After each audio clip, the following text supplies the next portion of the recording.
আপনাদের সকলের ঈদের ছুটি শেষ হয়ে গেল। আজকে শুক্রবার, কালকে থেকে অফিস খোলা, কারো হয়তো রবিবার খোলা।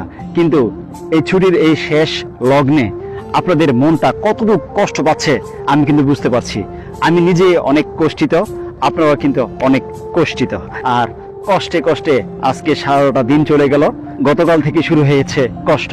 কালকে থেকে চিন্তা করেছি আগামীকাল আর একটা দিন আছে ছুটির। আজকে অল্প কিছু সময় বাকি আছে, কিছু ঘন্টা বাকি আছে। এই রাতরাপো হলে কালকে থেকে অফিস করতে হবে। আল্লাহ বাঁচায় রাখে তাহলে আগামী বছর আবার এই ছুটি পাবো।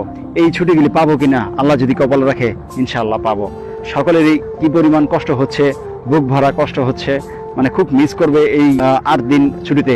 আমি আমার ফ্যামিলিকে কতটুকু সময় দিতে পেরেছি, আপনি আপনার ফ্যামিলিকে কতটুকু সময় দিতে পেরেছেন আপনিই জানেন। আপনাদের মনের অবস্থা কি আমি বুঝতে পারছি। সকলে আমার জন্য দোয়া করবেন, সকলে সকলের জন্য দোয়া করবেন, যাতে সারাটা বছর ভালো করে কাজকাম করে আবার কাঙ্ক্ষিত সেই ছুটিগুলা আমরা কাটাতে পারি।